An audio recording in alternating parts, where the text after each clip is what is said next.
Bonjour, hello, thank you very much for coming for this midsummer, a bit hot conversation at the gallery. Thank you very much, Gioia, for coming, for joining us. The reason why we are very happy to have this conversation with you is because you were the head curator of the Institute Svizzero, the Swiss Institute in Italy, previously, and you curated an exhibition in Rome at the Swiss Institute, at the Institute Svizzero, of Hannah Villiger in 2021. And now you are the director of the Haus für Kunst in Uri in Altdorf in Switzerland. Before we start exchanging about Hannah Villiger, I would like to say a couple of words just to frame this exhibition, explain why at the gallery we are showing this body of work now. So this is the second exhibition we dedicate to Hannah Villiger's early works, which means works from the 70s. The reason we decided to do this, let's call it a cycle of exhibitions, is because people who know Hannah Villiger's works, they mostly know the works that she made from 1980 using the Polaroid, using the enlarged photographs, mostly of her body. But Hannah Villiger always said, wrote, and it's written in most of the essays on her work, that she never considered herself as a photographer. She said that she was making sculptures, using the sculptural qualities of her body. And because most of the time people see works from 1980, which means photographs, they do understand why Hannah Villiger would say that, but at the same time it's a bit hard to understand. So last year we organized the first exhibition in the other space, works from 1974 to 1976. And you could tell that it was pre-photography, meaning Polaroid photography for Hannah Villiger. You could tell that there were strong influences by Arte Povera and land art.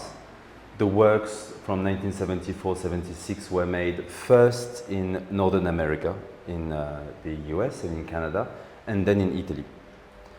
And now we're doing a show of works with works from 76 to 78. So those are the Italian years, Hannah Villiger's Italian period. She arrived in Rome in 1974, and then she basically returned to Switzerland on and off, but in 1978. And the purpose of the intention of these two exhibitions is to make people understand better why the practice is broader, wider, why she made all other kinds of works before the works that she's known for. And so perhaps then when you read that she would say she's not a photographer, when you're looking mostly at works that are photographs, you have a better understanding of the context. So you were lucky to organize this beautiful exhibition in Rome. And Hannah Villiger, where you held the exhibition at the Swiss Institute, at the Institute Svizzero, was there as a resident. What was the starting point for this project? Of the exhibition, Of the exhibition. Okay, that's a very direct question already. I wasn't prepared for it, but it just before I will shortly answer your question, I'm happy to be here. Thank you. I speak English. I understand French. So if you have any kind of comments or thoughts, please feel free to share them in French as well. And I'm also very happy to see the drawings, which I actually see more or less for the first time. And maybe it's the case for everybody. Yeah, it's the case for everybody. But I think it's specifically interesting, maybe also regarding your question, because I didn't see the drawings back then, and I was just exchanging with Katja, my friend, who is also very familiar with Hannah's work. She also never saw them, which I think means something. Yes, you didn't even know that they exist, and you were rightly asking also, where did they store them at the estate? Where? Because they were in big, large folders. Okay, so and maybe now I have to say I'm very touched by the drawings. I'm very happy that I see them.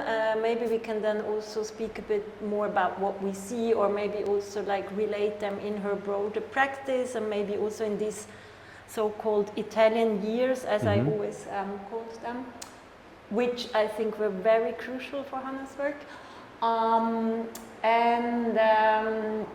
So circling back to your question, when I started to think about the potential exhibition program for Istituto Svizzero in Rome, I also came again across Hannah's work because there was a small talk in Basel during the art fair in 2019, I guess, and I remembered her work somehow. And I thought it's a very wonderful possibility to bring her work back to Rome, where she actually lived and worked for 2 years in the mid-70s in this amazing building, in this villa. And because, sorry, you know that most of the works around us, she made them while in Rome at the Istituto Svizzero. Yes. And so back then, I mostly knew the photography, the photographs. I then went to the archive of the estate, which is located in Basel. You now joined the estate as a member. Yeah, I'm now on the board, and we did a selection of photographs we wanted to present in Rome, and for me it was very important also to present these so-called diaries, or I prefer to call them working diaries. And so we had, anyways, in the exhibition, we had photographs, the famous works. We had black and white photographs from Rome. I just came across this old catalog, it's from '86. So we also showed these works in Rome, and I think already now looking at the works, the connection to the drawings is very obvious. We can speak about that later. These are among the first few, actually, photographs, black and white, 35 millimeters, that she was making in the 70s, before adopting the Polaroid camera. So in Rome, we dedicated the whole room to the working diaries and these kind of black and white photographs, but all the rest of the exhibition was the big enlarged Polaroids that we all know, that are also there visible in the back room of the gallery. And I mean, you said nobody ever saw the drawings, but I still think it's pretty interesting and somehow also almost unbelievable, but that back then when I started working on the exhibition in 2019 and then in 2020, nobody was really speaking about these drawings, because I'm really sure if I would have seen the drawings, I would have put them in the exhibition, because we had, I guess, I remember, if I remember it right, we had 10 working diaries in the exhibition on a showcase, so for me it was really important to present to the audience like a broader selection of works.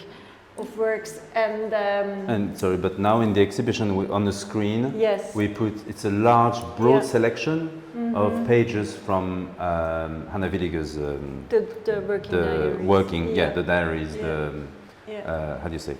Notebooks. Yeah, the notebooks. Because at the estate they have 51 notebooks. And you have. So, look, this is an installation view of an exhibition somewhere, probably that she was preparing. And all the pages are around the years of the works that we're presenting. But just to go back to this fact that nobody ever saw the drawings, I really think it's interesting, because it also somehow means that maybe the perception of her work as an artist shifted a bit. The audience, the estate itself, the people who think and write about Hannah are more conscious now about how broad her practice actually was. Maybe the focus also moved a bit away from the large-scale photographs. So apparently there is an interest in a different perception. And I think this is interesting. It's happening now. The gallery is involved. The estate somehow tries to contribute. But still, I think this is pretty remarkable. You know, also in this like rediscovery or discovery of dead female artists. Yes. Now people see, oh wow, there has been much more. So you know, I think it's interesting. When there was the solo exhibition at Pompidou in Paris a couple of years ago, we went to the opening, and so in the exhibition they basically had works 1980 onwards, and so there were a few hints to previous works through notebooks, some documentation, but not much.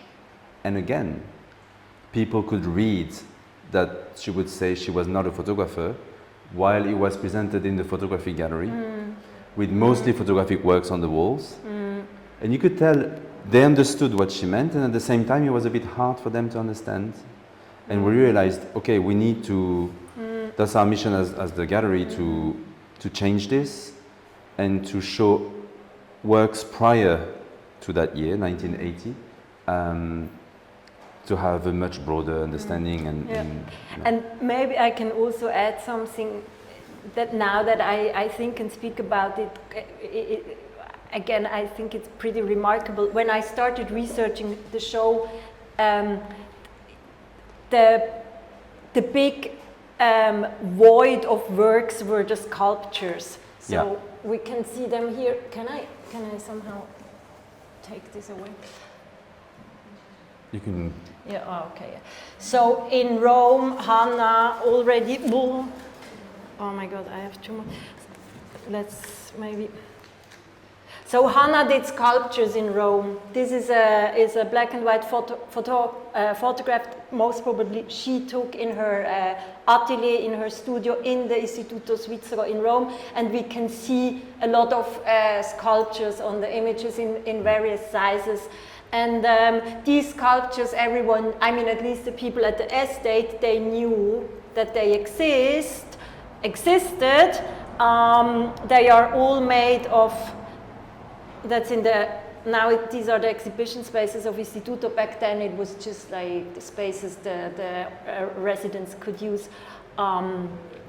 So people know that they existed. They were all made of natural material. There is a passage in one of the working diaries, Hannah writes, they are all made of natural material, and this is also the good reason why they don't live forever, so it's natural material.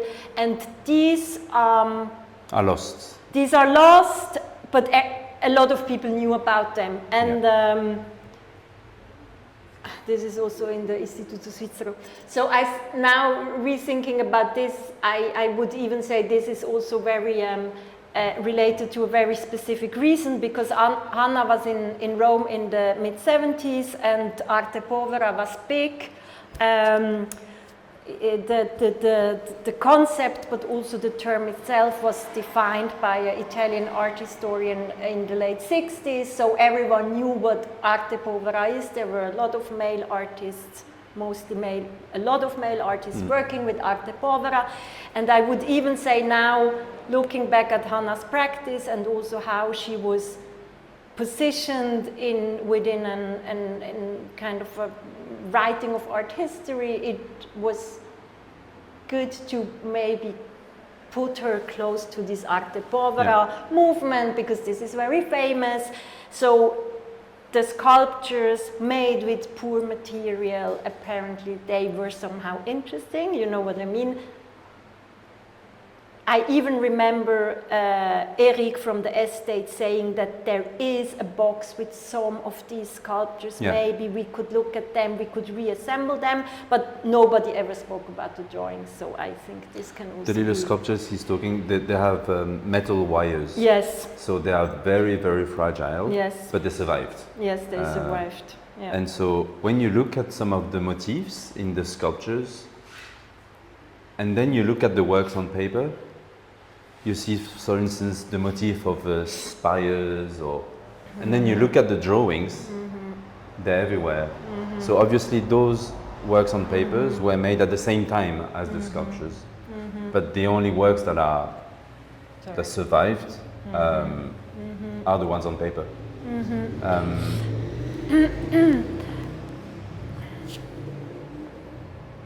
No, but especially in the essays that you wrote in this book, which is the catalogue of the exhibition in Rome. Which had actually not a cover, but they lost it. The what? It had a cover, you know, an envelope. A sleeve, yeah. This was on the cover. Sorry, I'm too fast with this. No, yes.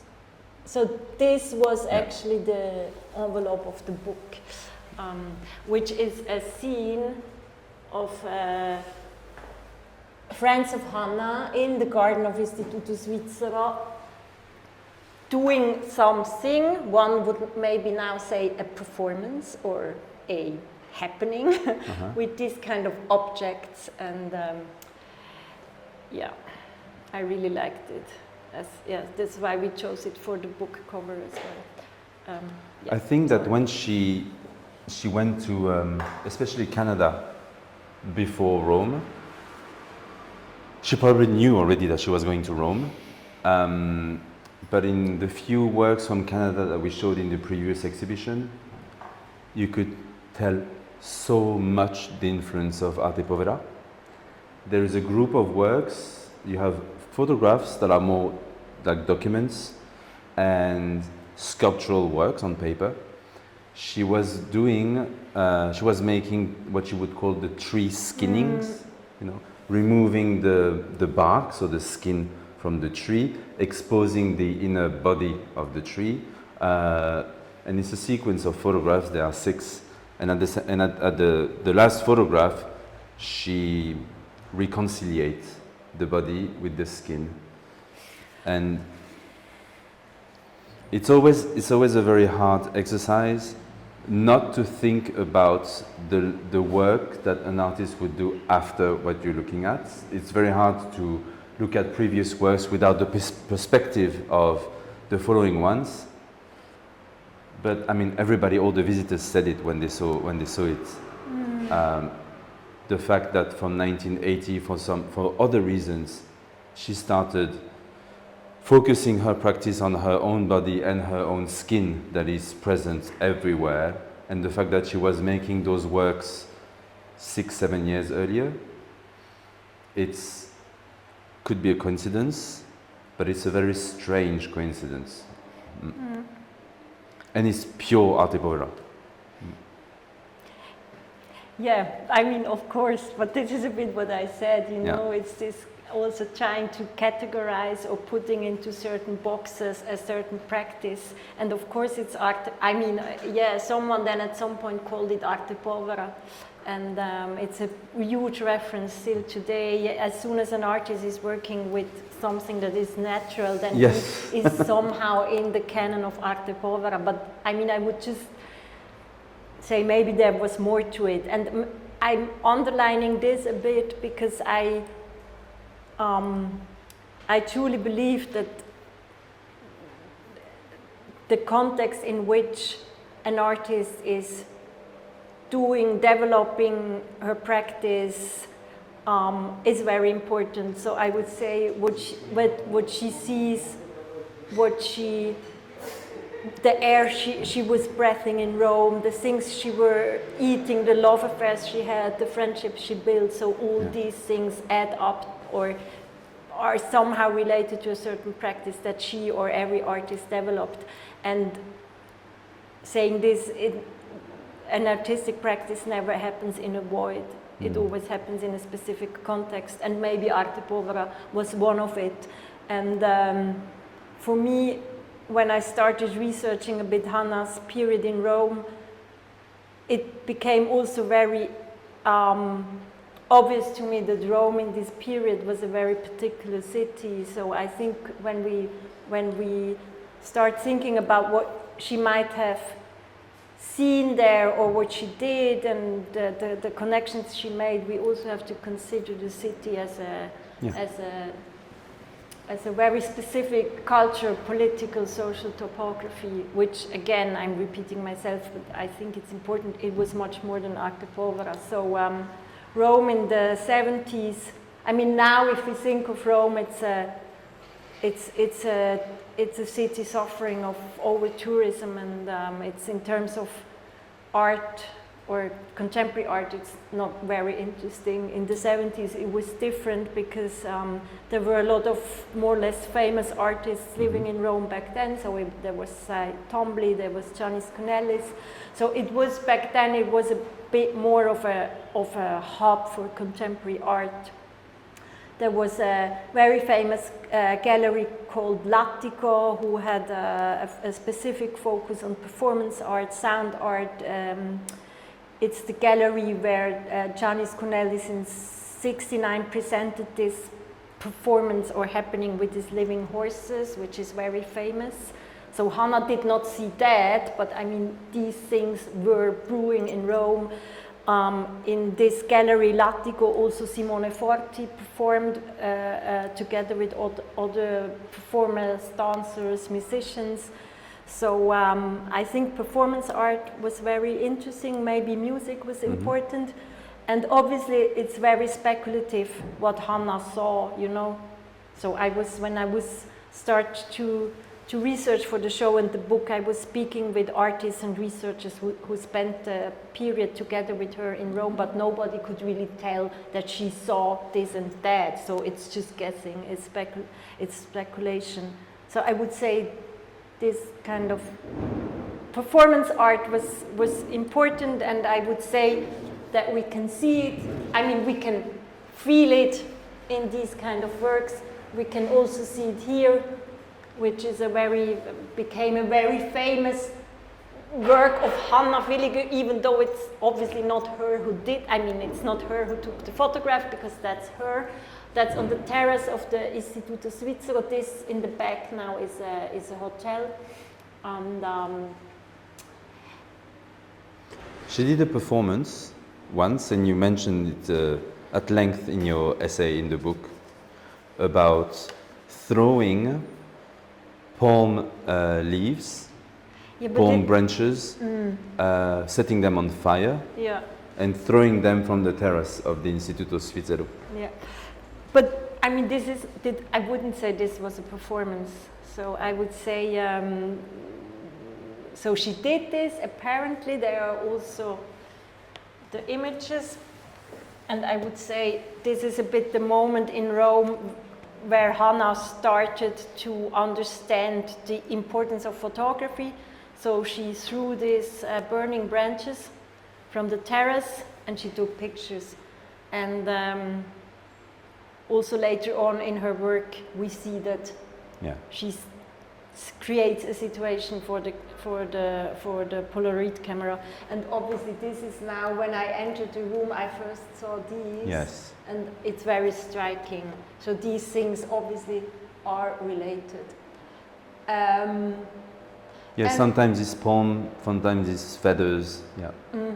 It's feathers. Actually, I would say it's always palm. I mean, on the image, on the photograph, it's palm leaves. Yeah. Maybe on the drawings, could also be palm leaves. And for me, looking at these burning things, there is fire. You know, I mean, there is more fire somehow. There's more here. Yeah. There is more fire there. It also reminds me of another very important fact when we think about the context in which she developed these works, which is Italy of the 70s,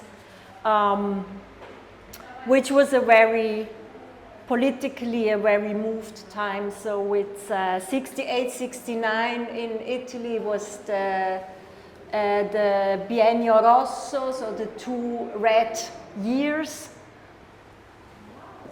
Maybe it was a bit similar to Paris.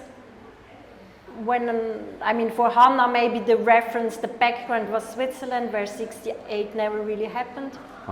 And in Rome, there was a lot of movement also. There was a workers' movement that really connected with the students' movements. In 75, then the communists or the most important party in Italy. So the majority voted for communists. I mean, this is, if we just think about it today, it's almost unbelievable. Well, about this I could speak long, but I don't do it. This was happening in Rome, in Italy, and we have then the dark decade of the political violence. How do you say in English, les années de plomb? Gli anni di piombo, I don't know how you say in English. The iron years, actually. Lead years, iron years. Yeah. I don't know how you say it in English. Yeah. Yeah. So and it's also Pasolini. Yeah. Yeah. Pasolini was also in Rome, by the way. And so there was a lot of tension also on the streets of Rome. So when I see burning things, then I also think of this.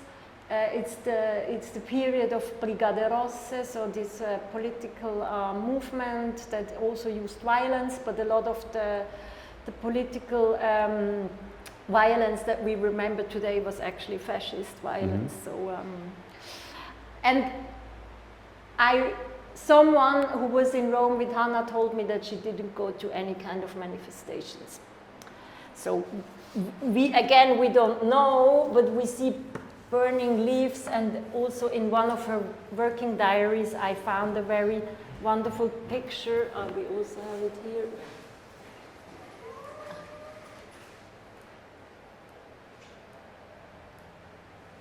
It's this. So she mounted,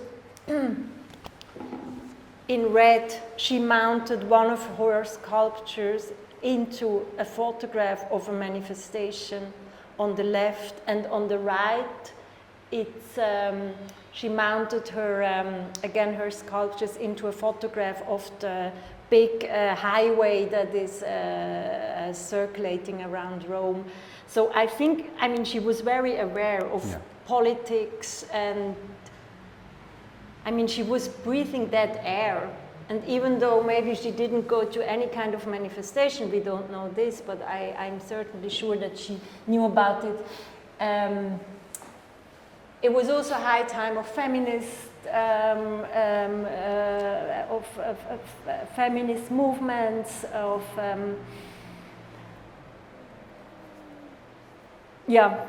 I mean, it's just I'm elaborating on this because I think this is the context in which then also she created these kind of things. You know, you talk about violence and feminism. I have to stand up because I can't remember exactly, but on this one it says in small.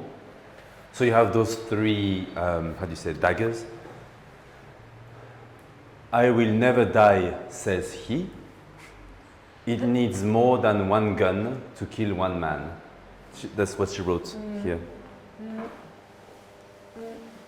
And also, you were talking about music. There is one work on paper that is covered with this pink ink, pink text, and those are all lyrics by Bob Dylan. And so that leads me to another question. She had a for record you. player in her studio. Yeah. Where is it? Here. So that's exactly that was my question. So the works here are made in Rome first, then she left the residency, she had another studio in Rome, and then she went to Trastevere, and then she went to Umbria, to Montefalco. And then slowly she started going back to Switzerland, but she was going back and forth between mostly Montefalco and Switzerland. You could feel in those works, and you have to stand up, you know, to read, but you have text everywhere, either in Italian or English or Deutsch or in German. You could feel that there's a lot happening in the world outside. Yes. You could also feel the elements from the garden of the residency, the institute in Rome already, and she was using the plants. You also feel a lot I would say, half isolation in the studio. And for instance, covering an entire sheet with lyrics by songs.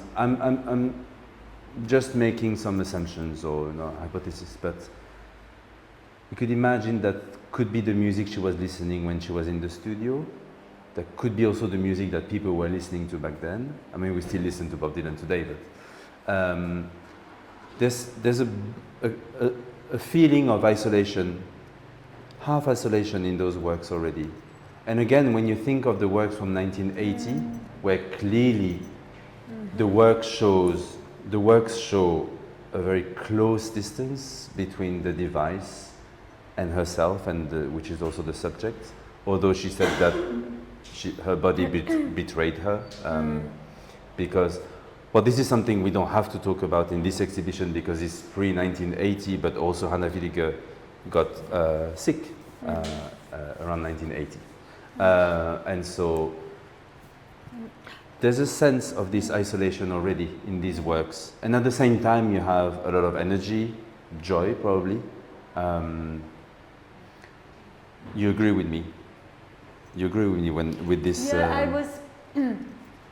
Yes. Also, when I started to dig into her time in Rome, I realized that her studio practice was very important for her, and I would even speculate that she had a rather rigid studio practice, that she was maybe even going there every day. I came across a line where she writes in her working diary, "I'm alone in my studio, nobody else is there." At Istituto Svizzero, artists still today have this very big privilege of having a room and a studio. So they sleep somewhere and they work somewhere else. Hannah had her studio in the annex of Istituto Svizzero in the newer part of the building, and she was facing a church. When I lived in Rome the first year, I had my apartment in the same building, so I had basically the same view on the same church.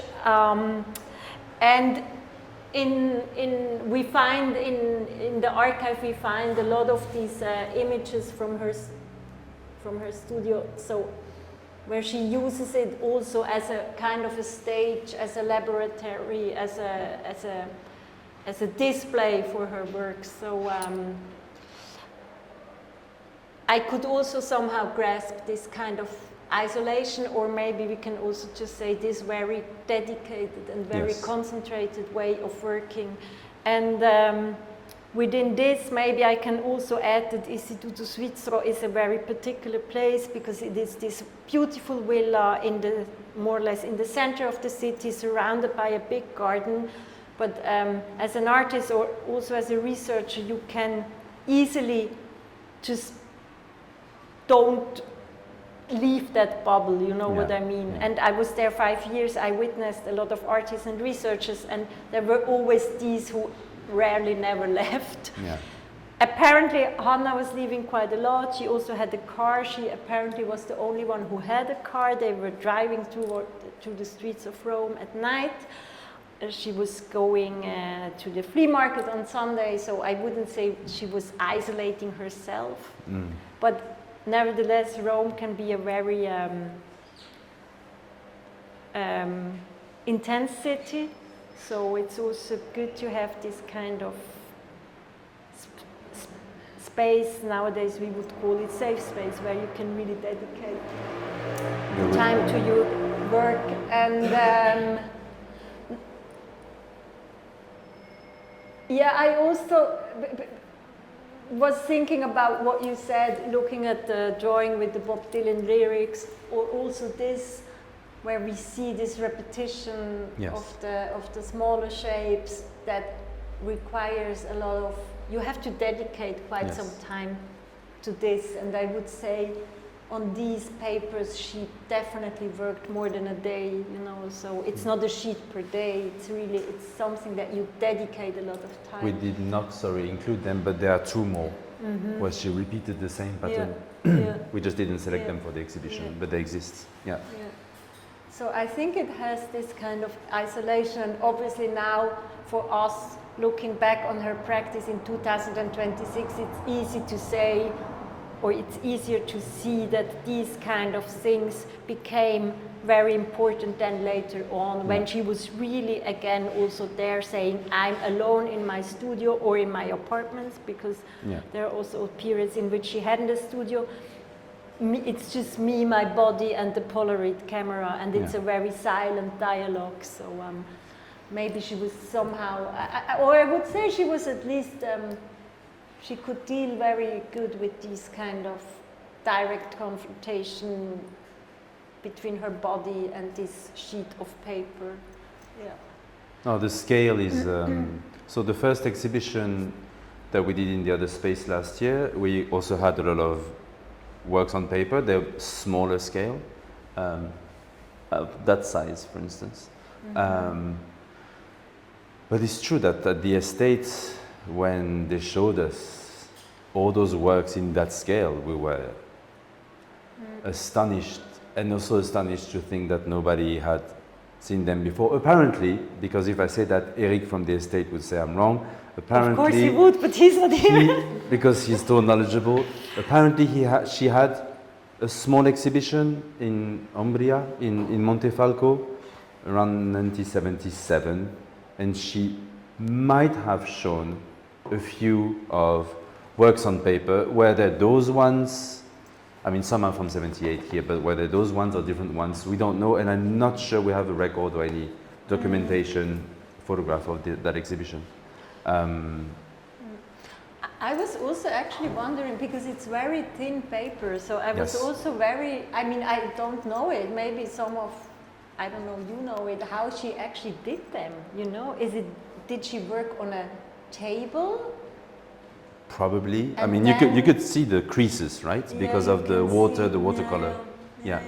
But I mean, it's very delicate paper, and you, before you rightly said, someone also needs to know how to deal with these kind of materiality, with the watercolor, with the paper. So it's not, you know, she also developed kind of an expertise on these kind of works. And they're also hard to preserve. Yes. Those ones are all in very good shape. There are a few ones that, because she also did some collage on a few of them. She glued flies. She glued some insects on it, on the paper, and those ones, they're beautiful, but the condition is harder because over time, because the paper is so thin, they got a bit damaged. But it was really a surprise. The other thing that I feel I should mention, otherwise I don't really want to insist on it, because there are a few references in the texts in these works and a lot in the notebooks, is that she was also living a love story back then, and that was a very important moment in her life. You could tell with all the notes that she left in the notebooks and the few references that you see in the drawings. Yeah, I mean, this is also, I think, an interesting topic. I'm not always like, for me, 100% sure how to deal, you know, with these kind of things. So this is also a bit the reason why I would insist on calling the diaries working diaries, because as we all know, also the diary itself in the end is always has a fictional element in it. At the moment in which a person decides to write down her life, this is already fiction, I would say. So I would also say Hannah was very aware also that now she's producing something. The working diaries are something really in between sketchbook, notebook for, you know, daily notes like grocery shopping lists, Italian vocabulary, and rarely we find like very intimate notes or these kind of things that sometimes art audience is very keen on finding it, you know. So there isn't actually a lot, and I think we almost, even if there would be more, maybe, I mean, as I said, it's always fiction also, you know, and I would be very hesitating of linking a personal life, a personal biography, like I totally agree. directly to a works. I see, I mean, not to contradict what you said. No, it's a slippery slope. That's why I said I don't want to also, insist on it. And interesting enough, also in the estate, obviously, where we preserve all these working diaries, there is the discussion. You know, are there passages that we have to censor or someone? I don't have answers to this. As I said, I mean, an artistic practice never grows in a void space. So of course there is love and friendship and whatever kind of things life offers in it. So in the notebooks, you also have a few pages where you could almost feel they are not even sketches but ideas for works. Yeah. I just remember one that is included in the one in the exhibition. I'm not sure there's even a sketch, but she wrote to frame the sky. That's it. So you could tell it's an idea. It's the beginning of something. We did not see a work that you could imagine is the application of development of this idea. But this is the kind of material that you find in the notebooks. Yeah, it's really amazing now to look at the diaries and then again at the workbooks. There is a lot of like there is a lot of like visual coincidences or relations. And I would also say that obviously the workbooks, the working diaries are very close to the drawings. So some of the pages are artwork itself and some of the pages are sketches. Yeah. The title of the exhibition is The Sun Eater, and the Sun Eater is a page in the diary where there's a sketch. It's a yellow bikini on the ground. Maybe it's on the beach. You don't know if it's sand or it's just the ground. And she wrote in German, The Sun Eater. She actually made a large-scale work on paper of this size of it that we actually have, but it's among those works where the condition is a bit difficult, so it was hard for us to exhibit it, and perhaps it needs to be sent to a conservator for treatment. But the title of the exhibition comes from one of the works that she made, which could be, I guess, the title of the work then, or at least that's what's written on it. Do you have any questions? According to the fact that they didn't show the drawings until now, are we sure that there isn't any more work that are hidden from it, or not? And why show them now? Is it something, because we briefly talked about... Well, Gioia is a board member of the estate, so that's more a question for you. We briefly came to the feminism subject, that nowadays there's more and more writings about how women artists it's not that they didn't exist, it's just that we chose not to show them. And so there's like this big, I would not call this trend a movement, but like now showing all this work that has been given to the world. And I was just like, I don't know, sorry, it's a bit like a friendship, but like, is there still stuff that is going to be shown because there's this will to start showing to the world all these hidden gems? I mean, I don't know if there is more. Maybe there is more. The estate did quite some work in recent years, you know, to discover everything, to work on a proper catalog, everything. So I mean, I would say, I would be surprised if we will find a huge body of work somewhere. Maybe to a trend in what is selling more nowadays, because I mean, this is a bit what I was saying before, you know. I mean, we are in a commercial gallery sitting right now, and they are presenting all the drawings. So obviously it's also about producing or starting a process of valorization of a specific practice, which in this case is a female artist. I mean, as you said, I mean, there is a whole discussion about it also, how all these dead female artists are rediscovered. So I'm sure this is also a bit the case here. And then as an art audience, as experts or curators, obviously we are also grateful to see things, you know, but of course there's a market. I could now also say maybe drawings are more affordable than the big photographs. They are actually a bit. More affordable. They are price-wise. So, you know, as a young collector, even maybe you can buy one. No, I mean, it's just I'm not sure it's really the budget for a young collector, though. No.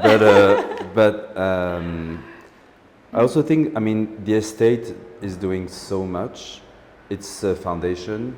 They have funding, and I know that they had a whole campaign of digitizing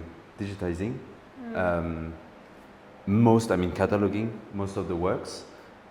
It's a long process.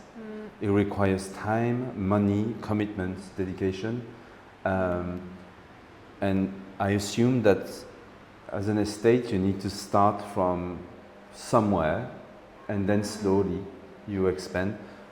But obviously then the work also gets more complex, you know, because for these people who knew Hannah, until recently she was the one with the big photographs. Yes. Even though she's saying, I'm a sculptor, blah, blah, blah, but she was that one. And now we have a much larger body of works. We have more like, apparently her practice was much more diverse. So it's also a bit of a work now of the people who are writing the essays, the books, dissertations on her to, you know, reframe maybe the practice. And it gets more complex also for, I guess, placing an exhibition, selling the works, retelling the story. Yeah, it's just more fragmented now, which is good, I would say. Yeah, I think it's not good. Only a need of another yeah, of course. market, but yeah. also of a change of how an artist body, the work of an artist is seen, because before it was like an artist is training a little bit, and then she or he has an idea, and then the person goes on a lifetime on this one idea, and that's the picture we have, and all the rest is not to be shown because it's only a training. It's not as good as the main work. And to change this, I think that's very important. Yeah, and also, you know, to be aware that the practice is much somehow richer, that she experimented in different medias also, that she wasn't just a photographer. I remember when I was starting to really like dig into a bit into her research, someone was asking me what if she wouldn't have died in 97, what she would have done, and someone said maybe she would started doing videos. No, she would have done sculpture. Yes, I'm also sure she would have done sculptures. Yeah, okay, yeah. So she did this little model.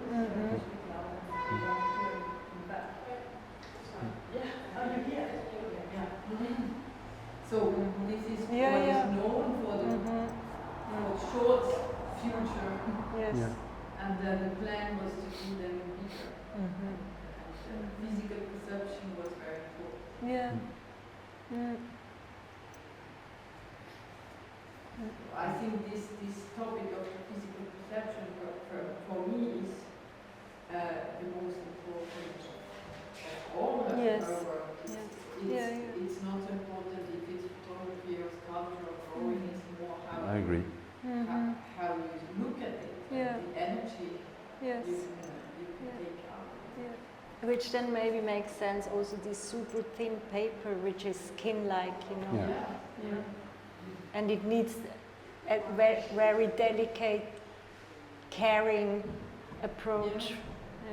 Well, hopefully the upcoming exhibitions of Hannah Villiger in museums institutions, they will include earlier works from the 70s, hopefully.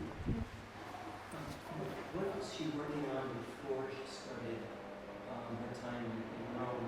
What kind of work did she do? Maybe you mentioned it, but I'm not sure. She was very young. I mean, when she came to Rome, she was 23. She just finished art university in Lucerne. Lucerne back then was very important. Jean-Christophe Ammann was curator at the museum of the city. And then she went to Canada, that's what you said, and she started to work with natural materials, with wooden branches and leaves. She was creating objects, but she also, I mean, there are also some photographs of these objects, but I think back then it was really about the objects. So she, how do you say in English? I missed the word. So she was taking away the outer skin of the wood branches. So the she was tree skinnings. Yes, she was. So, Yeah, yes, yeah, and yeah, that's what she was doing. She was doing also paperworks, not in this size but smaller, and on a thicker paper. Where she was experimenting with leaves. So she was stitching leaves onto paper, which then was something she also took on in her, what she also did in the working diaries later on in the 70s. So in the early 70s, she also did similar things to these works on paper. Yeah. We showed some in the first exhibition. And for instance, there's one which is a triptych. She selected, I think it's 28 twigs. And it's a triptych, so on a sheet of paper, which is about this size, 28 drawings, but almost like botanical drawings of the twigs. Then the second paper, she sew the twigs on the paper, but after cutting them in half so that you see the inside of the body and the very thin skin, outer skin of the bark, right? And the last one is a collage, is only the shape of the 28 twigs in paper, and it's a triptych.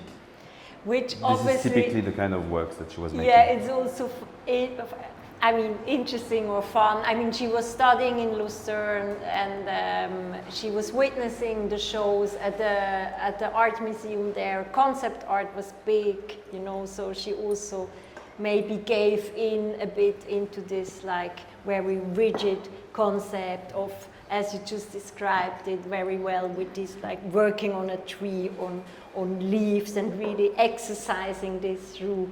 When we were looking at these kind of works in the archive, somehow some of them to me also felt were still very much students' works, you know, this like exercising something again and again and again until the professor says, now it's good. Yeah. But she was very young. Yeah. I mean, she was, also for winning this residency in Instituto Svizzero, she was particularly young. And, the work, the small one you see over there, she was 23 when she made it. It gives you an idea of the... Any other question? Thank you so much. Maya? How do you, I mean, I know we're talking about her drawings in particular, but how do you understand that you turn to photography, actually to Polaroid specifically, versus, say, other types of photographic mediums? Why the Polaroid camera? Is there a need for sort of an immediate sort of mirroring of the body of a result to be able to see, or? I mean, that's what she says, you know, that it's an immediate way of working. You have the camera, you click on it, the pictures comes out.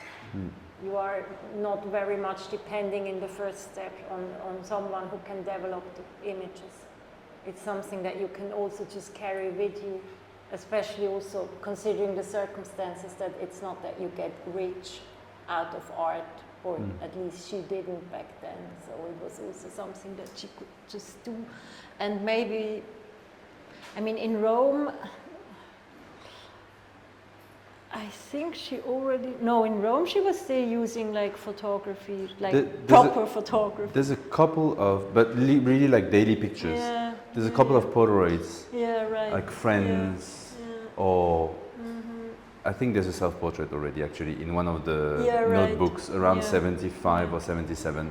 But I mean, the photographs she did in Rome, which are these, the most famous one, is normal photography. Yeah, 35 millimeters. Yeah. I think all. I would say so. Yes. Yeah. Also, the Polaroid, I think, is. So she always said that she photographed at arm's length, but also the Polaroid has a very, very basic, the SX70 lens, optic, and there's not much depth of field in the Polaroid, which probably was good for her intent when she was photographing her own body. I would assume.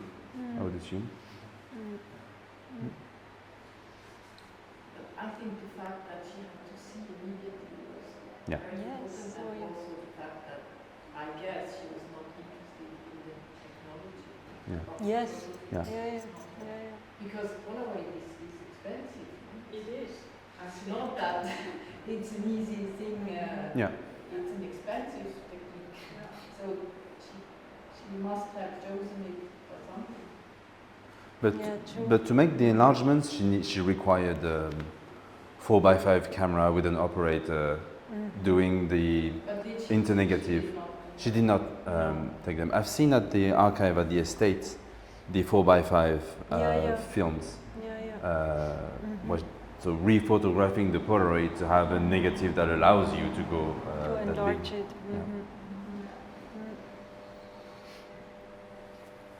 Any other question? Well, thank you so much. Thank you. That was lovely. Thank you. Thank you.